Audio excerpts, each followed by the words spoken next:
किसी ने बड़े कमाल की बात कही है कि कितना भी ज्ञानियों के साथ बैठ लो, तजुर्बा तो जीवन में बेवकूफ बनने के बाद ही आता है। नमस्ते दोस्तों, मैं हूं आरजे कार्तिक। एक बहुत पुरानी कहानी है। एक बार यमराज ने अपने देवदूत को धरती पर भेजा एक स्त्री की आत्मा लाने के लिए। देवदूत जब धरती पर आए तो देखते हैं कि उस महिला की 3 छोटी बच्चियां हैं, तीनों रो रो के बुरा हाल हो रखा है। घर में पति की पहली मौत हो चुकी है, कोई संभालने वाला नहीं। देवदूत का हृदय पिघल गया। वो लौट के वापस यमराज के पास गए खाली हाथ और कहा कि क्षमा करना, मैं आत्मा नहीं ला पाया। आपको पता नहीं है नीचे क्या चल रहा है, उसकी 3 छोटी बच्चियां कौन संभालेगा। और वो जो महिला है उसके घर में कोई बचा भी नहीं है उन बच्चियों का ख्याल रखने वाला। मुझसे नहीं हो पाया। मैं तो कहता हूं कि आप उसे थोड़ा और जीवन दो ताकि उसकी बच्चियां बड़ी हो जाएं। उसके बाद उसे बुला लेना, उसकी आत्मा को बुला लेना।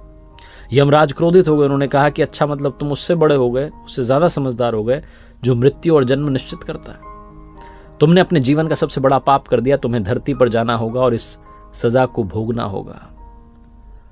तुम जब तक अपनी मूर्खता पर 3 बार ना हंस लो तब तक तुम वापस नहीं आ सकते। देवदूत को तब भी लग रहा था कि मैं सही हूं, लेकिन सजा मिल गई थी, भोगनी थी।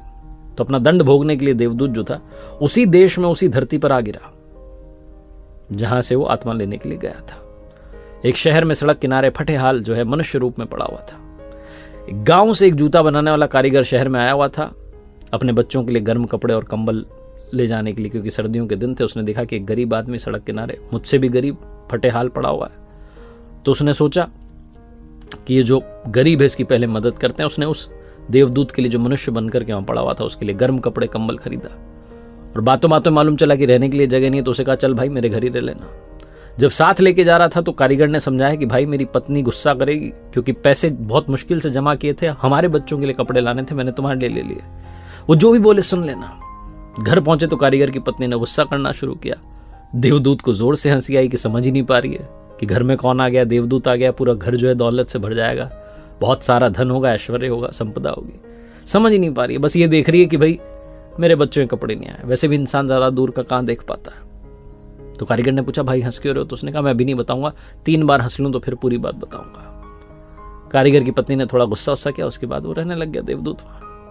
जो काम कारीगर कर रहा था जूता बनाने का, वो देवदूत ने करना शुरू किया और इतना कमाल का काम करना शुरू किया कि पूरे देश में ख्याति फैल गई। यहां तक कि उस देश के सम्राट के जूते भी वहीं से बनने लगे।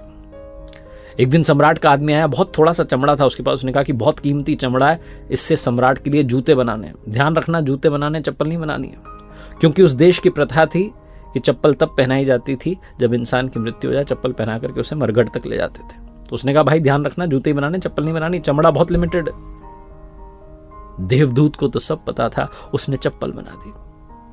जो कारीगर था जूता बनाने वाला, जो लेकर आया था उसे अपने घर में, उसे गुस्सा आ गया। उसने कहा तुझे समझ नहीं आती, तू मरवाएगा, फांसी दिलवाएगा। सम्राट के लिए जूते बनाने थे, इतना ही चमड़ा बचा था, तूने चप्पल क्यों बना दी?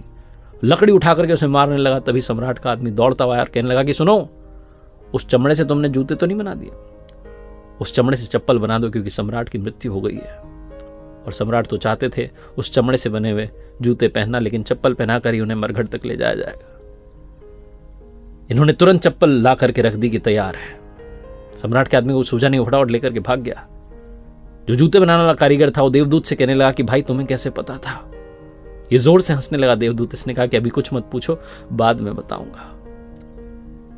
एक दिन और घटना घटी। 3 लड़कियां एक बूढ़ी महिला के साथ में इनके आती, कहती कि हमारी शादी होने जा रही है, बढ़िया से हमें जो है सैंडल्स बनवाने हैं।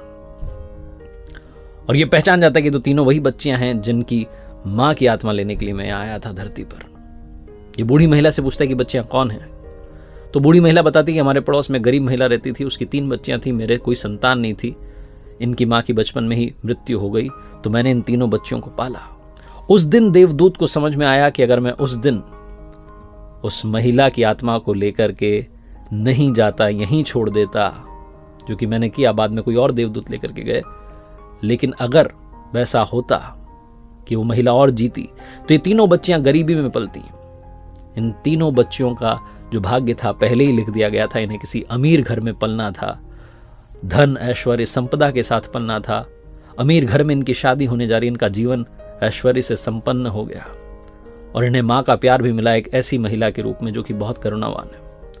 उस दिन देवदूत 3री बार हंसा, जोर जोर से हंसा, और जूते बनाने वाले कारीगर ने पूछा कि भाई अब तो बता दे। तब देवदूत ने पूरी बात समझाई और कहा कि मैं अपना दंड भोग रहा था मुझे आज समझ में आ गया कि जो ऊपर वाले का खेल है उससे बेहतर कोई जानता नहीं है।